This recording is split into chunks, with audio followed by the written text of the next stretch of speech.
The GOAT, greatest player of all time, a debate which has been percolating around various NBA hot stoves for the better part of 60 years, and generally the individuals who owned each decade, beginning in the 1960s and running all the way until today, are the players most commonly found in these top 10 conversations and GOAT debates. The 60s were a battle between the individual force that was Wilt Chamberlain and the ultimate leader and winner the sport has ever seen in Bill Russell, while the 70s gave way to the most competitively balanced, parity-ridden decade in the sport's history, with Kareem emerging as that decade's best player. The 80s, meanwhile, would give birth to two of the greatest dynastic teams of all time, led by two of the sport's greatest players ever. But the decade of the 1980s was about so much more than just those two players, as this 10-year span would see arguably the biggest collection of all-time greats and great teams that any decade in league history produced before or since.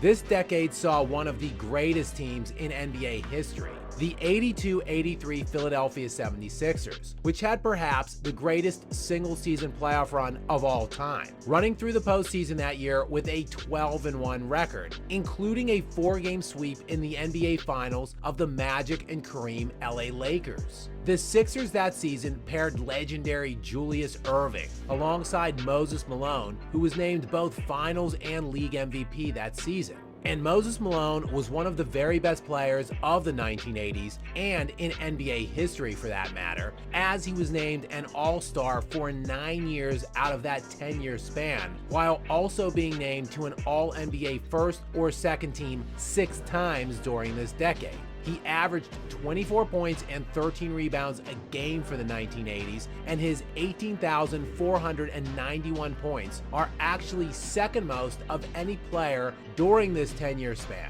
And nope, it wasn't who you might be thinking that led the decade in points scored. It is the criminally underrated Alex English, who averaged 26 points per game, 5.5 rebounds, and 4.5 assists for the 1980s, while leading all scorers during this 10-year span with 21,133 total points. English made an All-Star team 8 times during this decade, while being named to 3 All-NBA teams. The 80s would also see the rise of the bad boy Pistons at the end of the decade, and behind legendary point guard Isaiah Thomas, Detroit went to 3 consecutive NBA Finals in the last 3 years of this decade, doing it from the powerhouse Eastern Conference. Isaiah was the catalyst of a team that won back-to-back championships and falling short of a likely three-peat only due to Thomas's severely sprained ankle in Game 6 of the 1987-88 Finals, a series the Pistons still took the Lakers the distance, losing by just 3 points in Game 7.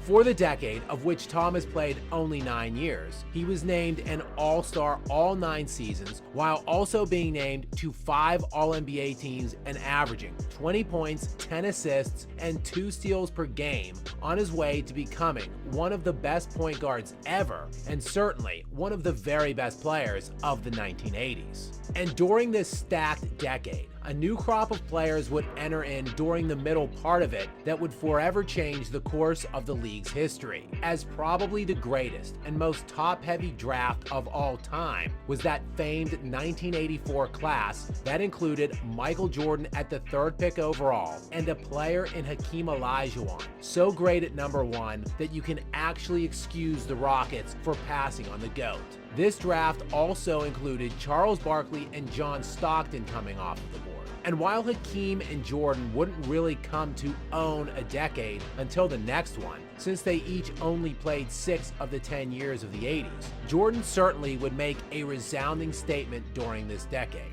as he was named an All-Star in all 6 seasons, even his rookie year, while producing gaudy individual statistical averages for the decade of 33 points per game, 6 assists, 6 rebounds, and nearly 3 steals. The 32.8 points per game was easily the highest scoring average in this decade and is actually the second highest for any decade ever, behind only Wilt's average during the 1960s. Jordan was named All-NBA first team in 4 of the 6 years he played in during this decade, and All-NBA second team in just his rookie year. He was also named All-NBA first team defense for 3 straight seasons to end the decade of the 80s, while leading the league in scoring for the final 4 straight years from 1986 to 1989. While Jordan totally dominated this decade from an individual standpoint, the years he actually played, he only played half of the decade, as he was drafted in '84 and then missed what turned out to be nearly his entire second season, playing only 18 games after breaking his foot early in the 1985-86 season. And during the 5 full years he actually played in during the 1980s, while lighting the league on fire from an individual standpoint, none of that translated into team success. Not until the next decade of the 90s, that is. Now, as great as Jordan was individually, this decade obviously comes down to 2 guys. The guys that revolutionized the league at the time and put the NBA on the map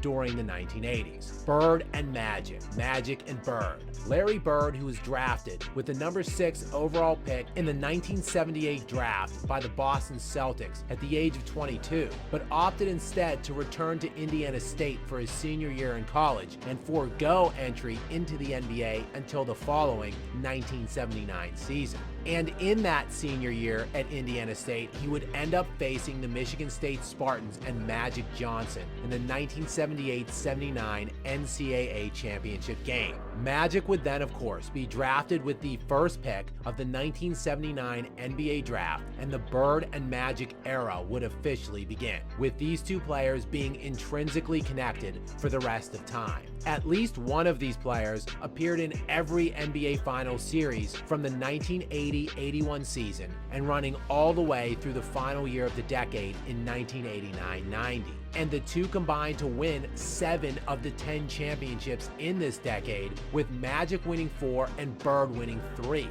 Magic was named first team All-NBA 7 years during this decade, while Bird was first team 8 times. Bird was also named All-NBA defensive second team 3 times during this decade, while Magic led the league in assists 4 times throughout the 10-year span of the 80s. While Bird was individually better during this decade, Magic won more, though he realistically also had the better team, which is why this decade is one of the toughest calls of them all. And while Bird played with perennial All-Stars and multiple Hall of Famers, there is no denying that the 80s Lakers is likely the greatest team ever assembled, with 2 consensus top 6 or 7 players of all time paired up with another top 75 player in James Worthy. And look, even Bob McAdoo played 4 seasons in the 80s with LA and won 2 titles with them, who McAdoo was yet another top 75 all-time player. The consensus when ranking these players all time typically goes to Magic, as he won not only one more championship during the decade than Bird, but also has a 5th championship in the final season of the 1970s. However, when evaluating just this 10-year span of the 80s, the checkmark goes ever so slightly to the individual dominance of Bird, who averaged 25 points per game, 10 rebounds, 6.5 assists, and nearly 2 steals per game, while being named first team All-NBA 8 times and winning only 1 fewer title than Magic with the lesser supporting cast.